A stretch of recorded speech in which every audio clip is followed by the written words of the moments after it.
Está muito escuro aqui, deixei-me abrir a persiana. Estive a trabalhar no duro, a afiar a minha lâmina. Faminto para o futuro, venho quebrar cadeados. Lanço no éter vocábulos incendiados. Sociedades sôfregas, insanos cotidianos.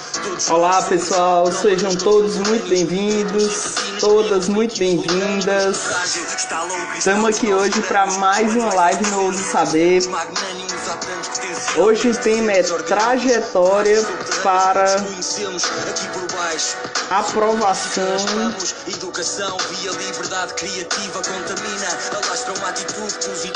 na DPE do Maranhão.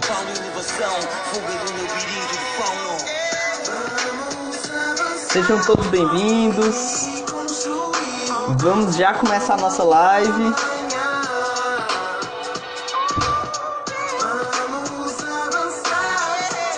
Esperar mais uma galerinha entrar. Tá marcado para 19 horas. Ei, acorda já, presente aqui agora. Adora o universo, agradece fauna e flora. Vamos conversar hoje com a Caroline Pinheiro. Ela já tá aqui conosco.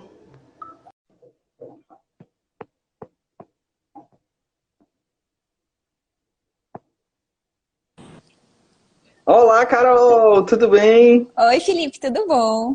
Você me escuta bem? Tô te ouvindo bem. Você tá me ouvindo? Tô te ouvindo bem também, tá tudo ótimo. Como é que você tá, Carol? Tudo bom? Tá tudo bem. Graças a Deus, todo mundo com saúde, que é o que importa nesse momento, né? Com certeza, nesse momento difícil. Galera, sejam todos bem-vindos, todas bem-vindas mais uma vez. Para quem tá por fora aí, essa nossa live de hoje é trajetória para aprovação na DPE do Maranhão. E a nossa convidada de hoje para conversar um pouquinho sobre o seu caminho rumo à DPE do Maranhão é a Caroline Pinheiro, que hoje em dia é professora do Ouse, é uma das autoras do Legis, escreve o Legis da parte especial do Código Penal, que por sinal tá maravilhoso, excelente mesmo, ficou muito top. Mas a Carol, antes de ser professora do Ouse, teve uma história muito bacana com a gente, né? Já de muito tempo. Muitos anos. Eu queria até recordar isso, porque foram várias etapas, né? E eu acho que a história da Carol é maravilhosa para exemplificar o que é a trajetória de um concurseiro e os pontos positivos, os pontos bonitos dessa história, mas também os pontos de dificuldade, né? Porque não foi fácil, né, Carol? Não, de jeito nenhum. E sem mais demora, Carol, me conta aí como foi o começo dessa história. Quando foi que tu começou a estudar? O que tu pensava no começo do estudo? Como é que tu achava que ia ser tua trajetória como concurseira? Me explica como é que começou o desejo de ser concurseira, etc. Vamos lá. Na verdade, começou na escolha da própria faculdade. Eu já decidi cursar Direito em razão de concurso público. Os meus pais tiveram experiência na iniciativa privada, não feliz, não foi bem sucedido. Então, lá em casa, concurso público sempre foi palavra de ordem, tanto para mim quanto para o meu irmão. Então, nesse ponto, nós não tínhamos discricionariedade em relação ao que fazer. Lá de casa não sairia nenhum autônomo. Então, eu fiz o vestibular já pensando em concurso público. Passei para o segundo semestre e durante os meses em que eu fiquei aguardando as aulas começarem, eu fui estagiária voluntária no Ministério Público da 2ª Vara de Tóxicos de Fortaleza. E eu confesso que o meu chefe era maravilhoso, ele era um promotor totalmente fora do que a gente está acostumado a lidar. E então nasceu a minha vontade de ser promotora de justiça. Eu entrei e saí da faculdade de Direito na certeza de que o meu lugar era no Ministério Público. Mas apesar de saber que eu queria concurso público, eu não fiz uma faculdade voltada para isso. Eu não estudei desde a faculdade. E não foi por falta de aviso. Meu pai disse várias vezes, esqueça as provas da faculdade, comece a estudar para um concurso público, você precisa garantir algo. Era o que ele recomendava. Mas eu não fiz isso. Eu não fiz isso. Eu realmente Fiz uma faculdade bem leve, despreocupada, depois me arrependi. É algo, inclusive, que eu aconselho para quem já sabe desde o começo que quer fazer concurso público, comece a se preparar na faculdade. É o melhor período. É quando se tem mais disponibilidade de tempo mesmo para se dedicar a isso, para começar esse projeto que é de longo prazo. Então, quando eu saí da faculdade, foi que bom, agora não tem mais como procrastinar, começou. E entrei em um cursinho anual.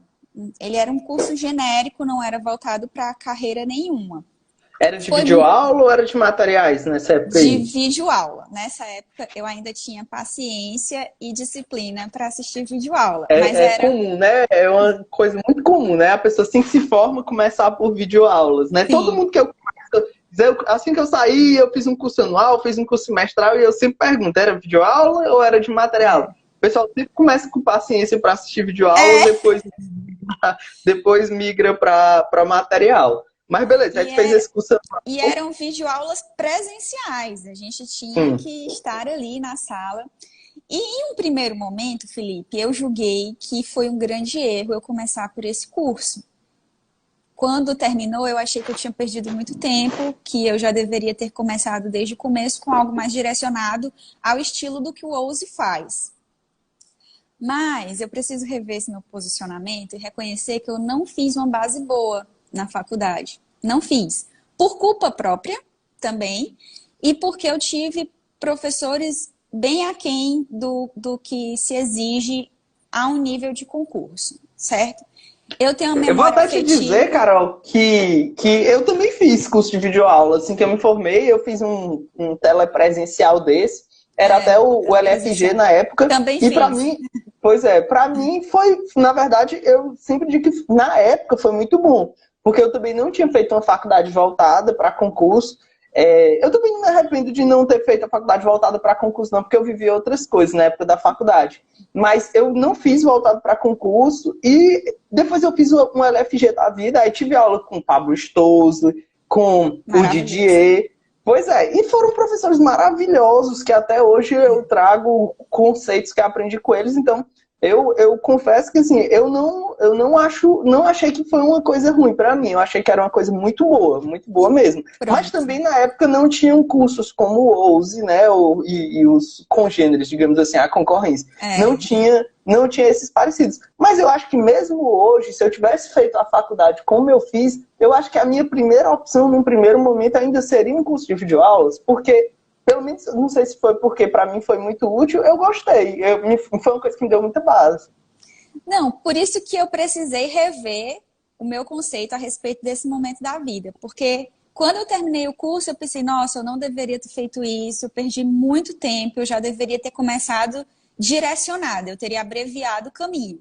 Mas hoje eu vejo que esse atalho não funcionaria, certo? Eu também acho que você tem que ter uma certa paciência, né? Agora eu acho interessante isso que tu falou. Quando você faz, parece que aquilo ali não está sendo tão eficiente. Não está Depois, rendendo. quando você olha para trás, você vê que foram etapas que precisaram ser cumpridas, né? Exato. Eu lembro que durante as aulas, muitas vezes eu me impressionava com institutos que eu sequer tinha ouvido falar na faculdade. E eu ficava, nossa, como é que eu pensava que eu poderia simplesmente pular isso daqui? Fora que eu sou bem raiz, eu sou uma aluna raiz, então eu assisto aula escrevendo. Eu acho que ajuda na fixação do conteúdo. Ali, para mim, já é um momento de estudo. Então, o caderno que ficou desse ano de aulas, eu usei muito, sobretudo em segunda fase e em prova oral.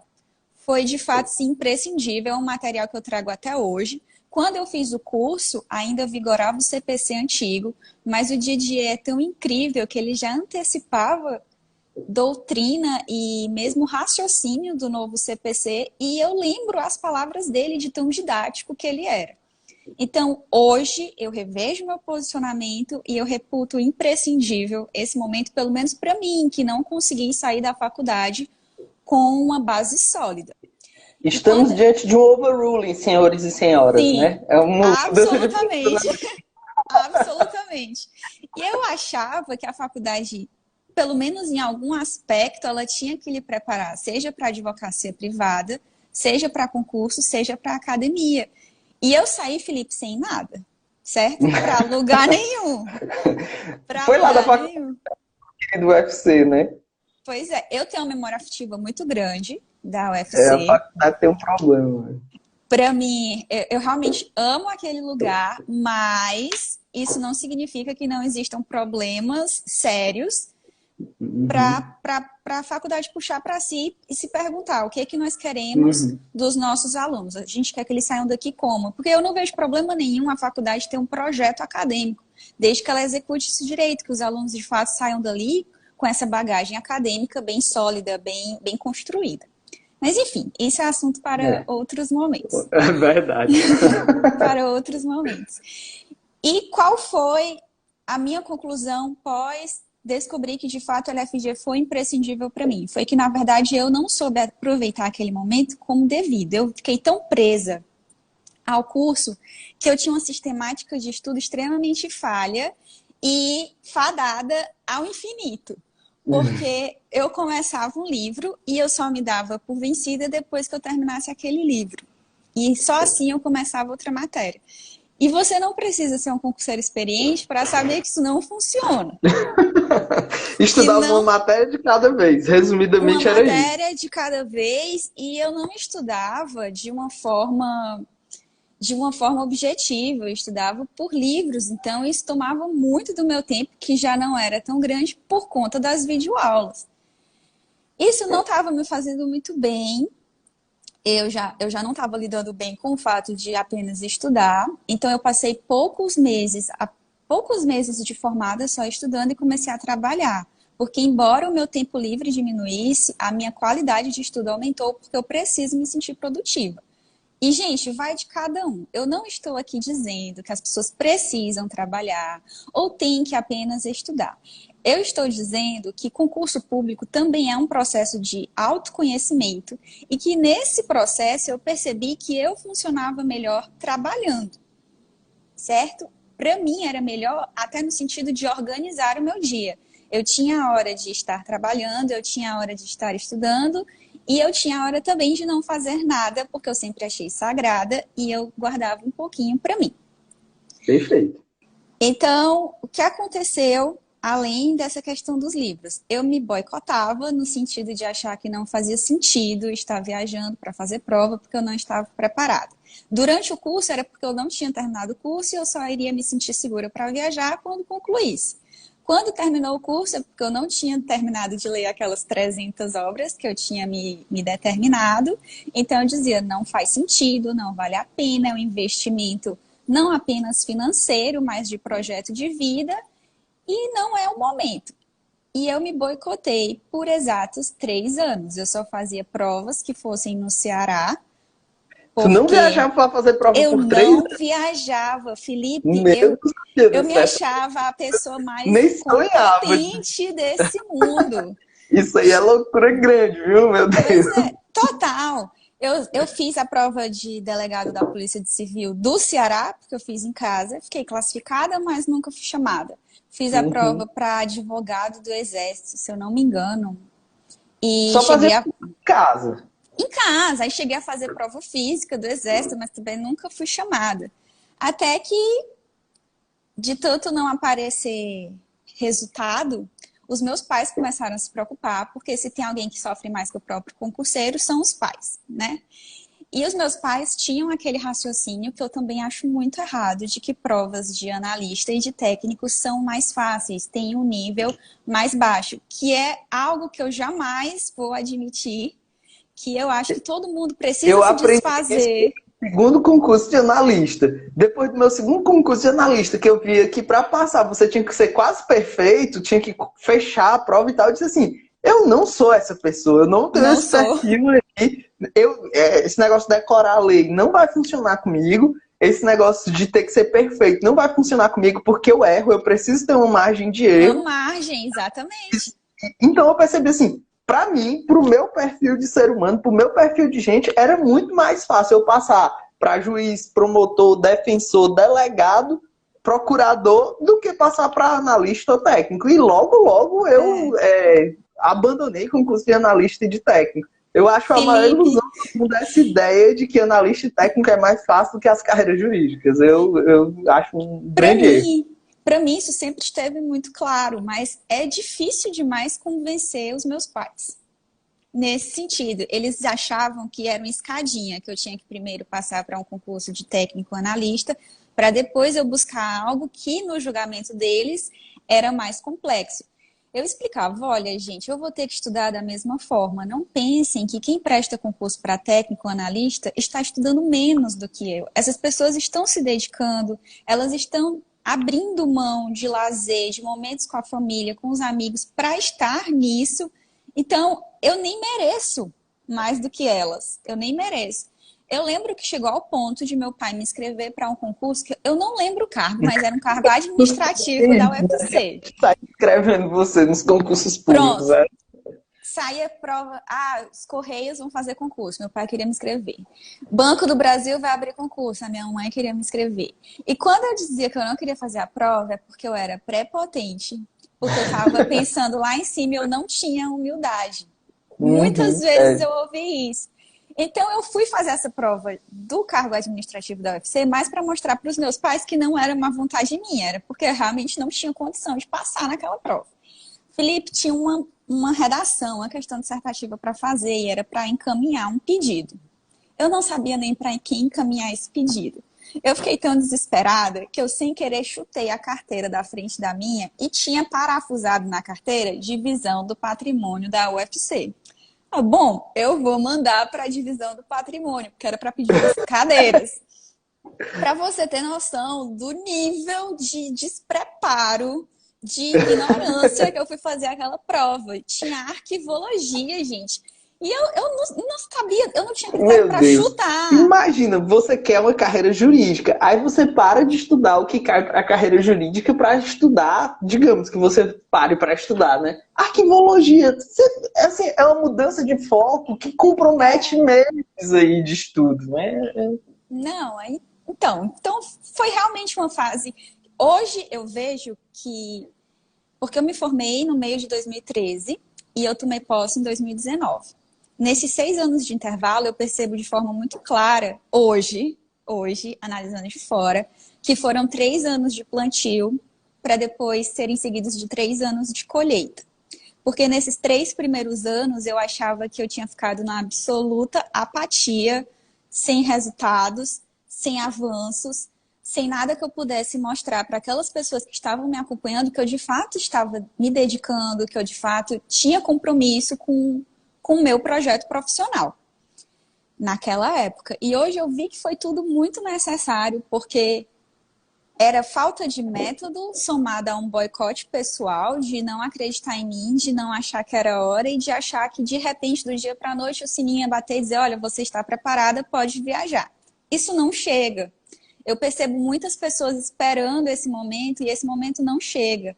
Você só aprende fazer prova fazendo prova. Treino é treino e jogo é jogo.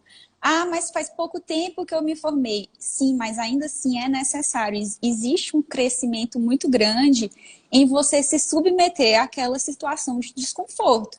Em você sair da sua casa, acordar cedo e ir à luta mesmo, né? Então... É interessante. Eu cometi... Não vou dizer que eu cometi um erro. Não era um erro, porque eu não considero erro. Eu talvez considere que isso que eu fiz não significa que todo mundo tem que fazer. Acho que cada um tem que se conhecer. Exato. Mas eu fazia o extremo oposto. Quando eu comecei a fazer concurso, eu ia fazer tudo. Eu saía fazendo tudo. Então eu não recomendo. Hoje em dia, a grande maioria das pessoas tem resultado melhor tendo um foco. Mas eu saía fazendo tudo. Eu só tinha uma limitação, que era Nordeste. Sendo no Nordeste, eu fazia. Faria.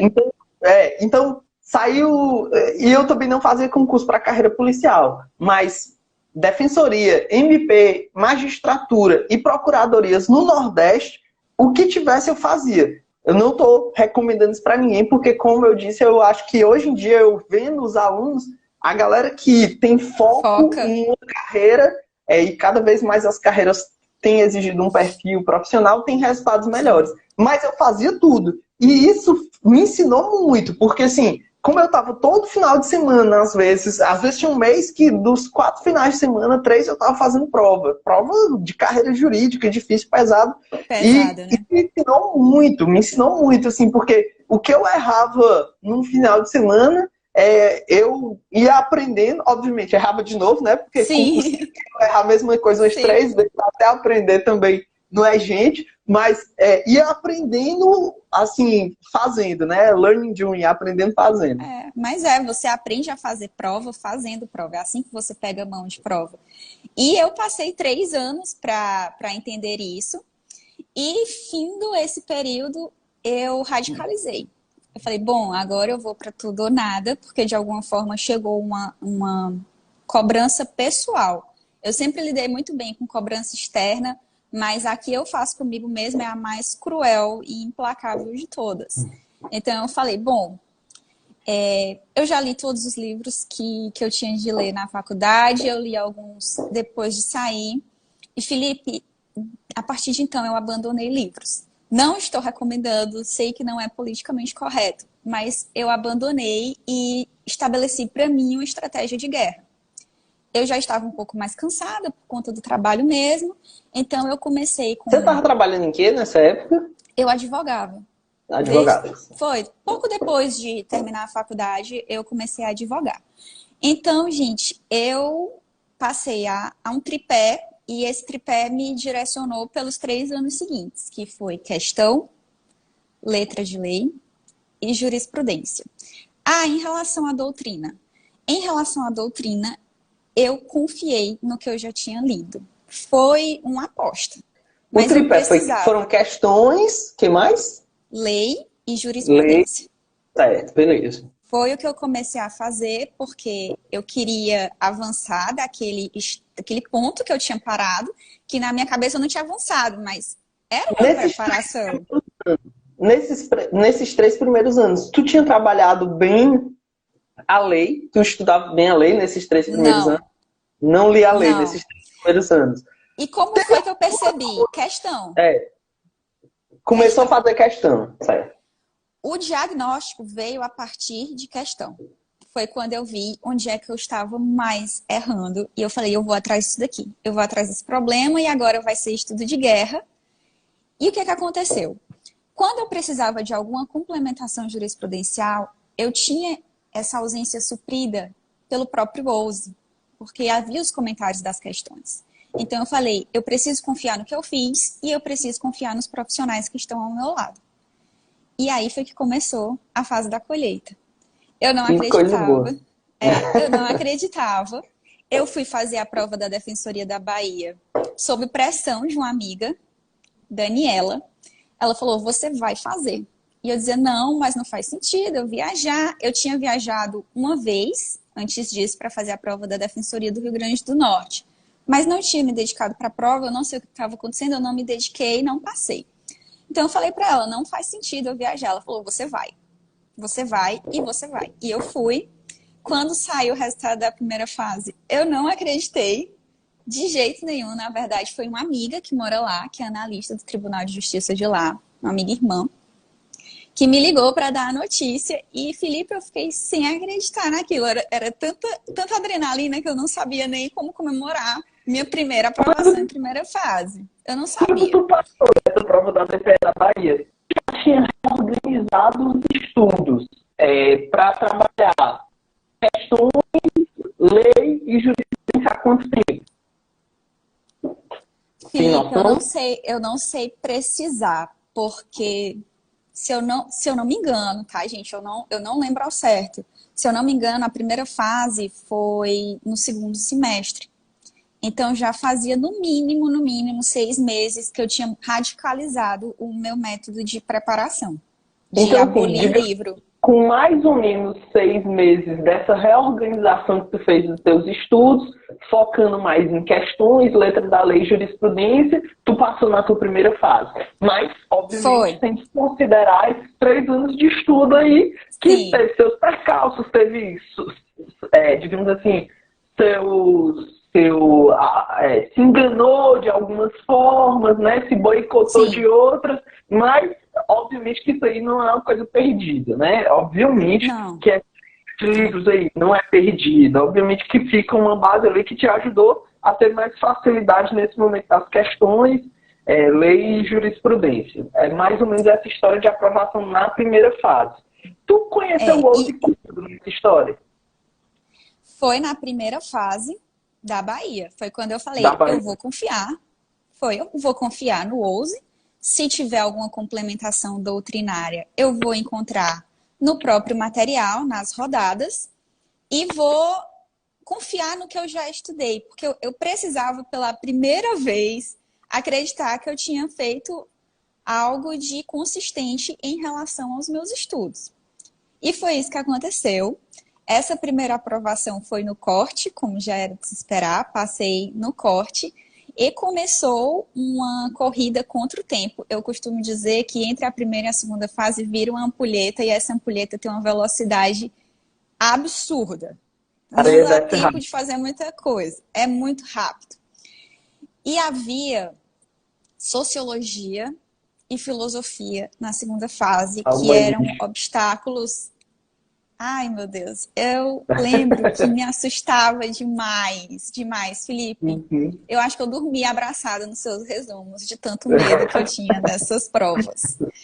Foi muito, muito, muito preocupante para mim. Eu lembro que quando eu voltei para fazer a segunda fase, além da minha amiga que me hospedou lá, que terminou a faculdade comigo em Fortaleza, que é uma amiga irmã, foi outra do mesmo grupo.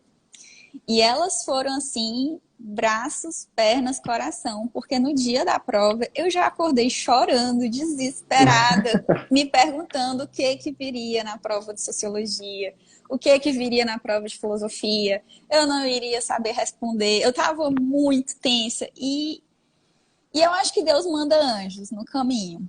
E elas duas realmente me seguraram pela mão para não deixar essa insegurança passar da porta da prova.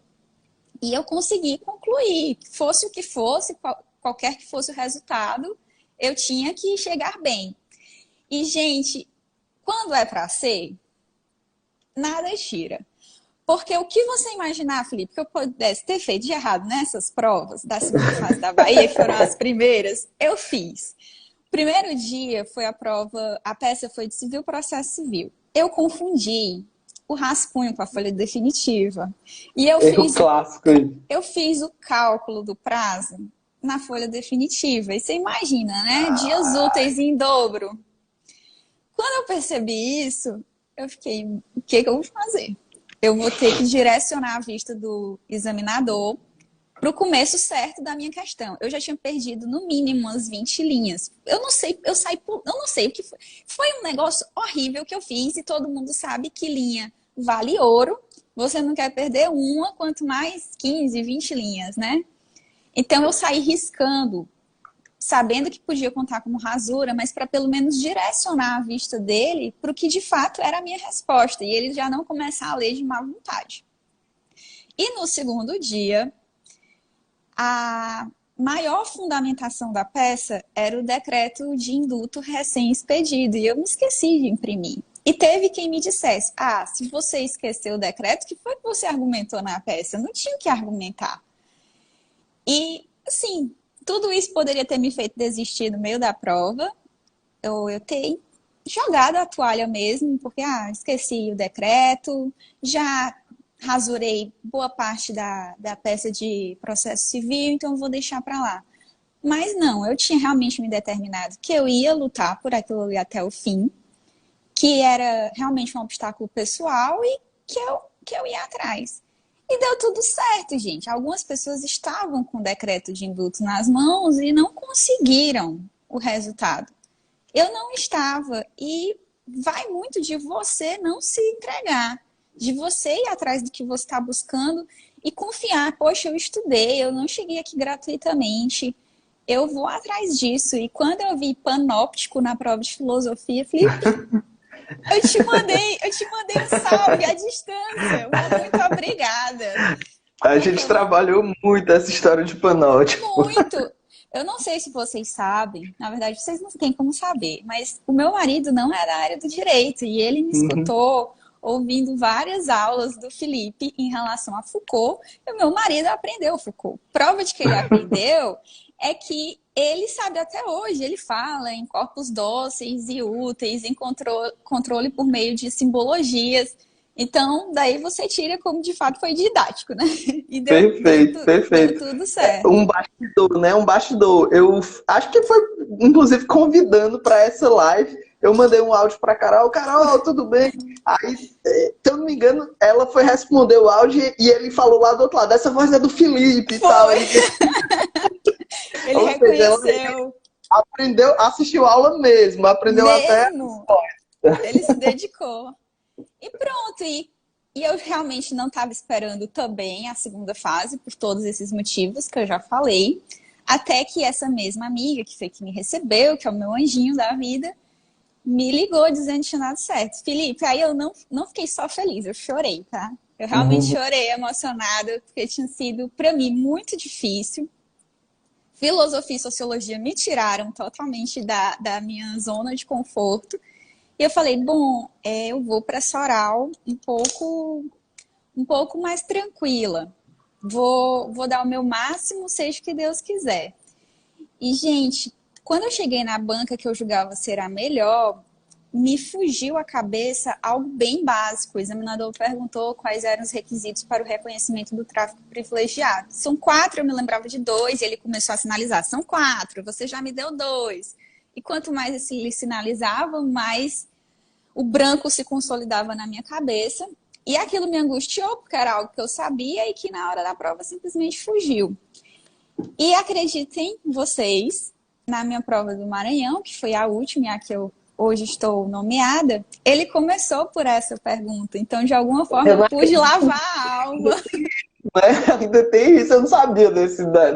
Eu adoro fazer essas conversas por isso, porque a gente vai descobrindo que na história de cada um tem pequenos detalhes que fazem toda a diferença, né? O que você erra te ensina no outro. Então, é um aprendizado que você não sabe que está aprendendo, né? E muitas vezes esse aprendizado se dá por meio de erros. Então, muitos erros, às vezes, formam grandes acertos, né? Ele me perguntou, eu já arguí você alguma vez? E eu falei, já, na Defensoria da Bahia. E ele me perguntou, você lembra qual foi o seu ponto lá? E eu fui honesta. Eu disse, foi tráfico de drogas, interceptação telefônica, eu não me lembro ao certo agora. E ele começou por essa pergunta. Ele não sabia, mas foi a melhor forma de começar a minha arguição, porque eu estava com isso engasgado. Eu queria mostrar para ele que eu não tinha esquecido algo tão elementar, que eu tinha estudado isso. Era o Patrick? Era o Patrick. Era o Patrick. Mas, enfim, gente, foi isso. E depois desses 3 anos iniciais. Aí você passou na DP da Bahia, né? Você passou na DP da Bahia. Sim. Mesmo com esse erro, passou. Deu tudo certo. Passou. Eu cheguei a ser nomeada lá. Você chegou a ser nomeada na Bahia, mas foi agora, recente. Foi com uma semana que eu tinha assumido o interior aqui no Maranhão. Eu fui nomeada lá e fiquei super em dúvida.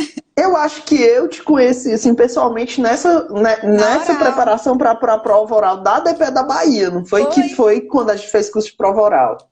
Quando eu entrei na sala, que eu escutei você falando, me explique o método tópico problemático de FIFEC. Eu falei, pronto, eu não vou passar. Por que eu imaginei? Por que eu imaginei um dia que eu iria passar nisso, gente? Não é pra mim. Mas, acreditem, dá certo. E depois dessa prova da Bahia, eu posso dizer que cortinas abriram, porque a prova foi dolorosa para mim, não vou dizer que foi fácil, foi um processo difícil, principalmente pela questão de filosofia e sociologia, mas eu também posso dizer para você que eu me tornei outra pessoa depois disso. Foi de fato quando eu comecei a pensar e não a reproduzir o que eu tinha lido. Foi quando eu comecei a desenvolver um raciocínio crítico pessoal a respeito de institutos que eu já tinha contato há tanto tempo e eu não fazia nenhuma reflexão sobre eles. E depois disso teve prova da Defensoria do Paraná, eu fui, comecei a viajar, Defensoria de Alagoas, Defensoria de Pernambuco, não consegui na segunda fase da Defensoria do Paraná. Engraçado E é engraçado, e eu lembro da gente ter conversado sobre isso nesse curso de prova oral para DPE da Bahia, que tu começou a história dizendo que queria fazer MP. MP. Mas eu não sei, tu ainda não me disse, eu tô curioso desde aquela prova oral para saber em que momento a chavinha virou. A chavinha virou para, não, defensoria é um negócio bacana. Vamos lá. Então, tu já falou, fez DPE do RN, DPE da Bahia, DPE do Paraná, DPE de Santa Catarina, Alagoas, Pernambuco e Maranhão.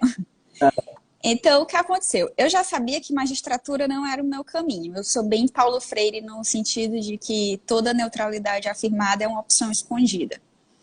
Eu não tenho nenhuma vocação à neutralidade. Eu tenho um lado na luta. E eu acredito, sim, que só a luta muda a vida. Nas aulas de humanística, viu, Carol? Nas aulas de humanística eu costumo dizer que nem o juiz é neutro. Quem é neutro, as únicas coisas que são neutras é detergente e sabonete. E eu ainda digo, o detergente neutro é o amarelinho, viu? Porque durante muito tempo eu pensei que era o transparente. Mas o ser humano não tem como ser neutro, né? Existe uma imparcialidade desejável, mas neutralidade, na verdade, não existe, né? É como a verdade real. Não existe. Perfeito. Não existe. Então, eu vi que eu tinha lado na luta, só a luta muda a vida, e eu percebi de que lado que eu queria estar. Eu queria, sim, estar do lado contra-majoritário, eu queria, sim, desconstruir jurisprudências consolidadas. Eu tô aqui realmente puxando esse lado da corda. Gente, eu não quero que vocês romantizem a defensoria, tá? Não é uma realidade fácil, inclusive em questões políticas. Nós não temos a mesma força política, a mesma força orçamentária que o judiciário e o Ministério Público. E isso se faz sentir no dia a dia, inclusive numa qualidade de internet. Por exemplo, o sinal do núcleo da Defensoria cai, do Ministério Público e do Judiciário continuam normais. Mas porque nós temos restrições orçamentárias e nós temos que contratar um serviço mais barato. Mas é extremamente gratificante você perceber que você não é só mais uma pessoa no sistema e que você está puxando a corda para o outro lado, que você está tentando mostrar que as coisas estão erradas e explicar por que elas estão erradas.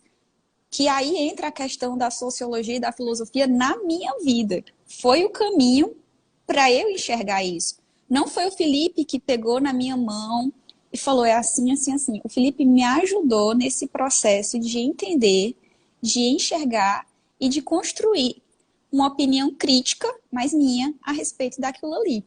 Então, a defensoria... Eu fico feliz, porque assim... Eu fico feliz demais com isso, porque assim, Carol, te fazer uma revelação assim, para nossa audiência aqui, quem está nos assistindo. Quando eu comecei a dar aula de humanística, eu comecei a dar aula de humanística meu por acaso. Porque, na verdade, eu pensava assim, primeira coisa que eu pensava, ninguém dá valor a isso aqui. Eu pensava, juro pra ti, no começo eu pensava, ninguém dá valor a isso aqui. Eu não dava, mas era por conta da dificuldade que eu tinha. Mas eu pensava assim, as pessoas não vão estudar isso aqui, isso aqui não vai ter tanta relevância para as pessoas. Quando eu comecei a dar aula, né? Eu dou muita aula para magistratura, eu pensava que o pessoal da magistratura não ia querer ter aula com alguém que é da defensoria. E a história de você se auto-sabotar. Mas eu fui, né? Eu digo, eu vou para ver qual é. Né? Vou para ver qual é. E acaba que... Eu costumo dizer isso. Eu sempre estudei, na época da faculdade, esses temas, porque eu gostava desses temas. Nunca pensei que ia usar para nada na minha vida. Nunca pensei que ia fazer curso para isso, que poderia até ganhar dinheiro com isso. Nunca pensei nada disso. Eu fazia realmente porque eu gostava, estudava porque eu gostava, e vou dar aula porque eu gosto. E eu vou ver qual é, mas eu achava que as pessoas não iam dar tanto valor, achava que o pessoal de magistratura não ia querer assistir a aula comigo. E quando eu comecei a fazer, é uma coisa que eu gosto tanto, que eu acho que pelo fato de eu gostar tanto, e eu sempre quis falar isso de uma forma que as pessoas percebessem que era da vida delas, porque as pessoas acham que é besteira, as pessoas acham que aquilo ali não tem relevância prática nenhuma, e o que eu sempre quis mostrar para as pessoas é que aquilo ali é o nosso dia a dia. Dia a dia. O que os filósofos, que os sociólogos pensaram, na verdade são coisas que nós pensamos também. A diferença é que o cara levou aquilo ali para ser o grande desafio da vida dele. Ele passou uma vida pensando sobre aquilo, passou uma vida sistematizando aquilo. E se a gente entender que aquilo que ele pensou são coisas que a gente pensa no nosso dia a dia, a gente também tem muito a aprender. E eu acho que foi isso que, no final das contas, fez dar certo. E quando eu te escuto dizendo assim, olha, filosofia e sociologia abriram meus olhos para muita coisa, depois daquele curso de humanística para a DPE da Bahia, eu percebi várias coisas sobre o Instituto Jurídico que eu não percebia antes. Pô, assim, eu nem imaginava que a humanística nos concursos públicos ia ajudar nesse aspecto, né? Talvez sonhasse com isso, mas não imaginava que ia conseguir mesmo. Pensava que ia acabar entrando aí na máquina de moer conteúdos que é concurso público. Mas que bom, que felicidade que tá dando certo e que tá funcionando. Porque, Felipe, a gente tem que concordar também que concurso público tem um critério de seleção e de avaliação extremamente falho. As pessoas acham que quem mais estudou, que quem a vida inteira focou naquilo ali vai passar rápido, vai passar logo e vai ser feliz. E não é assim. Não é assim. Cada um tem o seu ritmo, as questões são variadas, conjugadas a fatores externos, enfim, essa equação é bem complicada. Mas o fato é que eu, de fato, percebi que não era só o concurso, que eu estava buscando algo além disso, algo para mim. O concurso, por uma forma dolorosa, ele leva, repito, a um processo de autoconhecimento. E esse autoconhecimento me gerou essa necessidade de refletir, de Carol, pensar. mas aqui, voltando à tua trajetória, porque assim, tu falou, eu passei na DP da Bahia, deu certo, mas assim, eu que comecei a acompanhar a partir desse momento aí, sei que existe um gap grande entre a DP da Bahia que você passou e você tomar posse na DP do Maranhão. Então, assim, passei na DP da Bahia, minha vida tá resolvida também não. Eu sei que um espaço aí que precisou ainda de mais uma evolução. E eu lembro que, assim, era um grupo de amigas que eu sempre estava de olho nessa galera para ver quando elas iam se tornar minhas colegas. Eu lembro de você, lembro da Priscila, da Ellen, e eu acho que hoje em dia a Amanda, e todo mundo, acho que hoje em dia todo mundo é defensor. Rafael, Raul. Vou convidar todo mundo aí para vir conversar aqui depois. Mas eu lembro bem dessa galera, e era uma galera que eu estava sempre ansioso por elas, por vocês, porque assim, vocês passavam, era aquela, ganhavam, mas não levavam. Passavam, mas não tomavam posse. Exatamente. Teve vários concursos que vocês estavam o tempo todo fazendo curso de prova oral, passando, e não tomavam posse. Como foi essa fase aí, depois da DP da Bahia, até efetivamente tomar posse? Então, vamos lá. Depois da DP da Bahia, comemorado o resultado, que foi a primeira vez que eu tive meu nome no diário, e acreditem, é uma experiência que você nunca vai esquecer. Eu pensei, o jogo não acabou, a vida não tá ganha, é preciso continuar estudando. E eu gostei disso daqui, eu gostei desse caminho da Defensoria. Logo depois saiu a Defensoria do Paraná.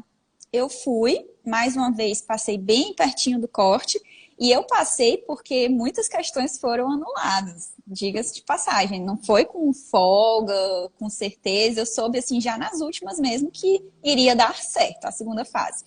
E essa segunda fase do Paraná foi muito complicada, a correção foi arbitrária, pedimos... na verdade, eu desisti, mas as minhas amigas pediram espelho à banca, a banca se recusou, dizia que não tinha obrigação de dar, foi muito, muito, muito complicado. E eu pensei, vamos para frente. Não tem como ficar muito preso, que é o que eu realmente acho que a gente precisa começar o estudo de concurso com isso em mente, sem romantizar. A gente escolhe a carreira por identidade pessoal, às vezes originária, às vezes que vai sendo construída, mas a gente não pode romantizar, porque o tempo corre e tudo é muito rápido. Então, depois disso, eu fiz a prova da Defensoria de Alagoas, e foi uma prova um pouco complicada, porque a oral da Defensoria de Alagoas foi muito próxima da segunda fase da Defensoria de Pernambuco. Foi, assim, muito, muito, muito perto. Então, eram estudos muito diferentes, você tem que, de fato, virar uma chave. Eu lembro que, na época, eu até desenvolvi refluxo, coisa que eu nunca tinha tido. Emocional mesmo. Mas eu tive uma certa sorte de sair uma prova atrás da outra, então eu estava com mão de prova. Depois de Alagoas, teve Pernambuco. e depois teve o Maranhão. E agora o Maranhão é interessante porque foi a última prova que eu fiz e foi a prova que eu fui primeiramente nomeada. Por quê? Eu achei que tinha sido a minha pior prova da vida. Eu achei que se eu tivesse feito aquela prova em 2013, quando eu me formei, eu teria tido o mesmo desempenho. Eu saí tão triste da prova que... A objetiva. Juro. Quando eu liguei pro meu marido pra sair da prova, ele me deu um carão, Felipe. Ele disse que eu tinha Ele perguntou como é que tinha sido a prova, eu disse que eu não tinha gostado. Disse que eu não tinha gostado nem de direito penal, que é uma matéria que eu gosto muito. Ele falou, você negligenciou direito penal, você confiou demais, você deveria estudar, você não tá levando a sério. Felipe, ele me deu um carão tão grande que eu fiquei muito triste, muito triste. E eu, bom, essa prova foi uma prova meio louca, quem fez vai poder comprovar, porque ela orbitava entre questões com respostas óbvias, muito fáceis, e questões que eu não tinha critério para chutar, de tão difícil que era para mim, sabe? Então eu fiquei, meu Deus, essa prova aqui realmente não deu para mim.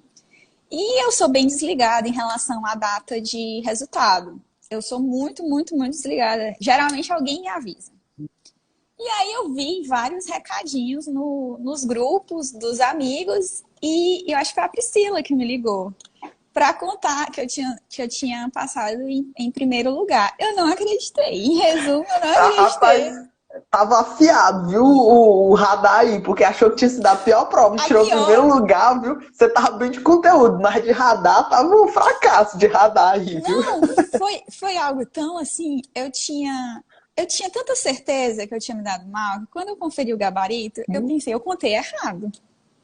Eu contei errado, ou então o corte dessa prova vai ser absurdo. Tu fez quantas questões objetivas? Eu não lembro se foi 85, 86, eu não sei dizer ao É certo. maravilhoso, né? Porque assim, o que é interessante nessa história?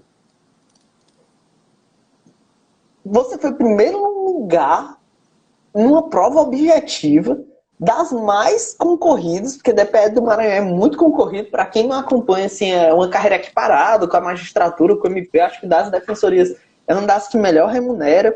É muito boa a instituição, famosa por isso e tal. Tem seus problemas, como a Carol disse, mas dentre as defensorias é uma das melhores defensorias.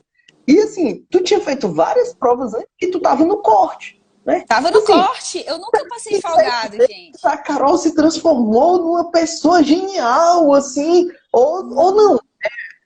Trabalho, persistência, trabalho. E outra coisa, fez a prova, nem achava que tinha ido tão bem. Né? Nem achava que tinha ido tão bem. E assim, o máximo que eu pensei foi mais um corte. Tá fazendo aqui um teatrinho dela, tá falando realmente o que ela acredita. Então, é muito interessante isso, né? Assim, eu sempre fui péssimo em objetiva. Eu também só passava no corte. Mas teve uma DPE do Piauí, para você ver como concurso público não tem loja nenhuma. DPE do Piauí eu fiz 82 questões. Foi meu recorde de objetivo. Eu passei em ainda passei em 10º lugar. Teve 9 pessoas que fizeram mais questões que eu. Na época, loucura, o corte né? quanto era hoje. E eu era péssimo em objetiva e sempre fui muito bom em subjetiva. Eu sempre passei no corte e depois entrei nas vagas com a subjetiva. E a subjetiva não é boa fase para mim. E nessa daí eu fiz 82, passei em 10º na objetiva e reprovei na subjetiva. Foi a única prova de subjetiva que eu reprovei, foi a que eu fui melhor na objetiva. Então, assim, não tem lógica. Assim, não a lógica, tem. Eu vejo uma lógica de concurso, que é trabalho e persistência. Trabalho e persistência. A única não lógica... desistir. Não desistir. E, gente, quando eu fiz meu primeiro curso preparatório para a prova oral, eu sempre fui aluna do OUSE. A Lara me dizia algo que ficou muito na minha cabeça, que é lute pela sua questão. Não desista, porque ela é conhecida por apertar e eu cedia. Eu cedia muito, ela dizia lute pela sua questão. E era algo que mesmo que eu nunca tivesse verbalizado para mim mesma, eu já acreditava, porque quando aconteceram todos os problemas na Bahia, eu continuei lutando pela minha questão, eu continuei lutando pela minha prova. E é o que eu digo para todo mundo aqui, porque os cortes são muito voláteis. Eu fiz uma prova de defensoria em Pernambuco, que foi uma prova concorridíssima, a cidade estava lotada, era gente de magistratura, MP, procuradoria fazendo essa prova, porque o DPG, à época, deu uma entrevista dizendo que ia nomear 200 pessoas. Então, todo mundo fez essa prova. E o corte lá foi muito alto. Eu lembro que eu fiz 85 em Pernambuco e eu fiquei lá atrás, na lista. Eu não cheguei nem perto das vagas. Então, eu acho que muito mais do que você se apegar à quantidade de questões, tipo, quanto é que está mais ou menos o corte? O corte varia. O corte varia de prova para prova. Porque o nível da prova varia. Principalmente se a banca dirige para um perfil profissional, que a FCC costuma fazer, ou não, que é o que o CESP costuma fazer. O CESP, que fez essa prova de Pernambuco, fez uma prova para quem estuda direito. A FCC costuma fazer prova para quem estuda para a defensoria. Então, é preciso ter muita seriedade no seu trabalho e lutar até o final. É uma luta durante o concurso e é uma luta depois que você é nomeado. As lutas mudam, mas elas persistem, elas continuam ali e você não vai poder desistir. Não vai poder desistir. Aqui, quem tá mandando um abraço para você aqui é o Carlos Paz, né? Ex-defensor público geral federal, foi meu chefe lá na DPU. Na época meu chefe era chefe de gabinete dele lá na DPGU, depois tive que sair, meu pai ficou doente, tá mandando abraço para você. Você foi estagiária dele, eu nem sabia. Fui estagiária do Dr. Carlos, abraço, Dr. Carlos. História. Amplexos, Carlos, amplexos. Muitos abraços para você. Para você ver como a defensoria foi uma descoberta, eu cheguei a estagiar na DPU durante a graduação e não foi naquele momento que eu me apaixonei. Não foi posteriormente. A minha história não é tão romântica, né? Todo mundo diz, o bichinho verde me picou na faculdade. Não, gente, não foi assim comigo. Mas a gente precisa se manter aberto para o que a vida tem a nos trazer. E nessa trajetória, o Muniz, eu acho que foi na época da Defensoria de Alagoas, chegou a me dizer, olha, Carol, nem sempre a gente escolhe um cargo, às vezes o cargo nos escolhe. E eu não achava, como eu falei, eu me boicotava, eu não achava digna de ser escolhida pela Defensoria ou por qualquer outra carreira que fosse. Eu não achava que ainda era o momento, mas eu tinha que lutar. Então, fui atrás. Perfeito. E, Carol, aí deu certo a Objetiva do Maranhão, já o Instagram vai derrubar a gente. Como foi o final dessa trajetória aí, dentro do Maranhão mesmo? Você foi primeiro na Objetiva, e aí como é que foi até a oral e tudo, e a posse, como é que tá sendo a vida de defensora? Porque eu quero saber como é que tá sendo a vida de defensora também. Você adiantou um pouquinho, eu quero saber disso. Vamos lá. A segunda fase foi junto com a primeira, foi um final de semana só. Não é uma fase que eu me dei muito bem, mas em razão da classificação da primeira, eu não desci tanto. Eu continuei nas vagas. E a prova oral é a fase de menor mobilidade na classificação.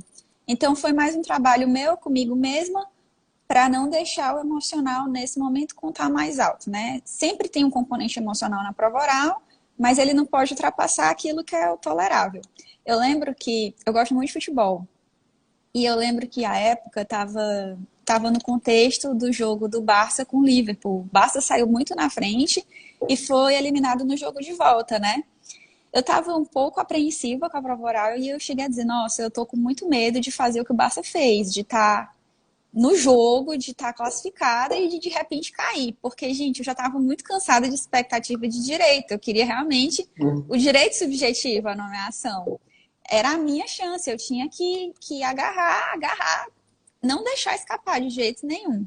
Então, foi mais essa questão emocional. Fiz provas, sim, fiz curso novamente, embora eu já tivesse tido experiências anteriores de prova oral. Fui novamente ser arguída por Felipe, Muniz, Lara, todo mundo, que sempre tiveram participação.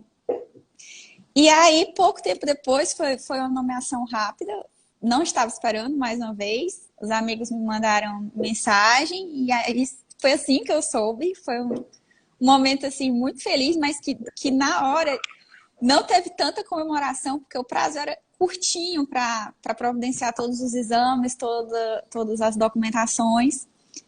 E eu estava até me questionando se ia dar tempo, se eu não ia ter que pedir prorrogação da posse, porque eu estava em São Paulo, e em São Paulo tem um prazo maior para entrega de exame, porque tudo lá é macro, né? Eu estava morando em São Paulo. Mas deu tudo certo.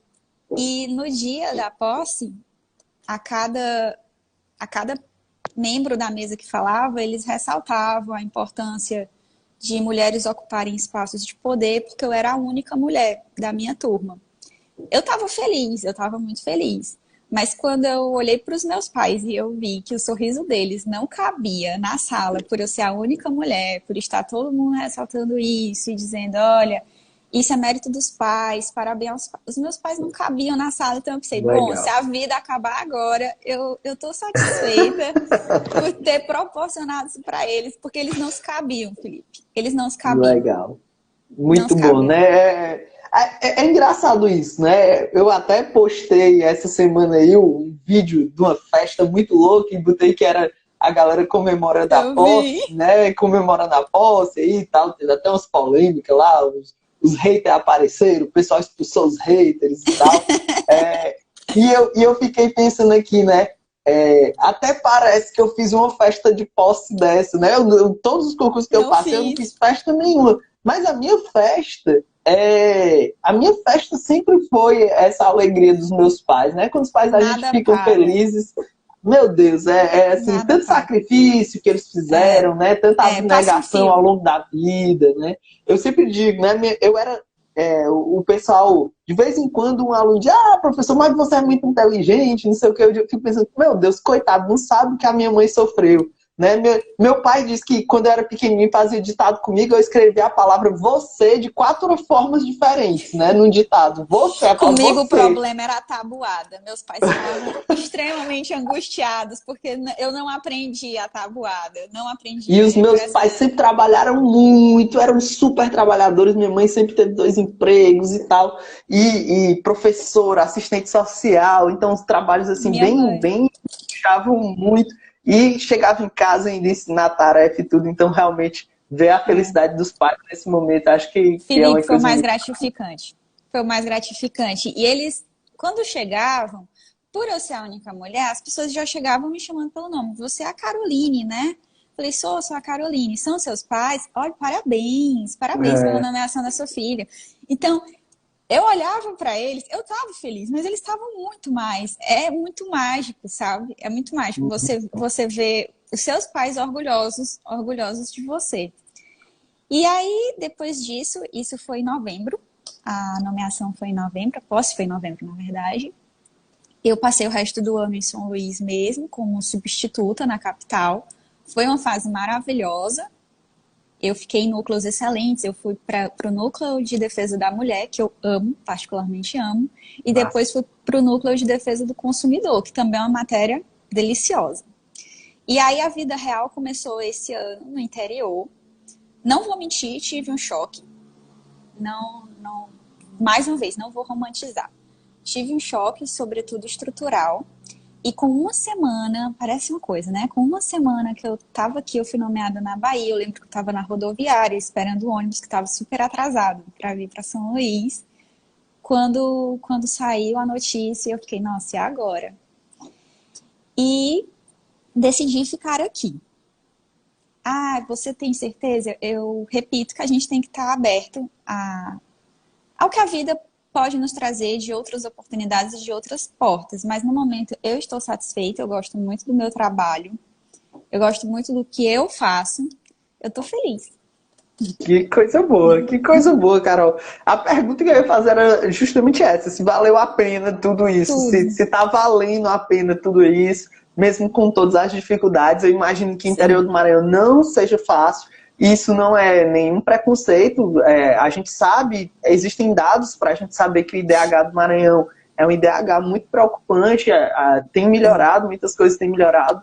E eu sei que a defensoria faz parte disso, mas é um IDH baixo para o É, defensor. Com certeza é um desafio. Então, a questão é, tem valido a pena? Valeu a pena tem. todo esse sacrifício? Vale. Vale demais. Meu recado é que vocês não desistam.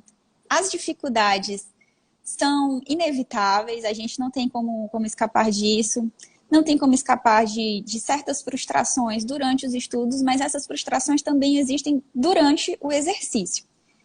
E se a gente tem firmeza do que escolheu para fazer na vida, da carreira que escolheu, tudo isso se torna acessório. e no final da noite a gente recarrega a bateria, a gente resgata a força e segue em frente. Perfeito. Carol, muito obrigado. O Instagram vai nos derrubar em 15 segundos. Então, muito obrigado mesmo. Muito obrigado pelo depoimento. Nada. Muito obrigado por tudo. Assim, Obrigada a você por tudo. Você é uma pessoa que dignifica a nossa história, tá?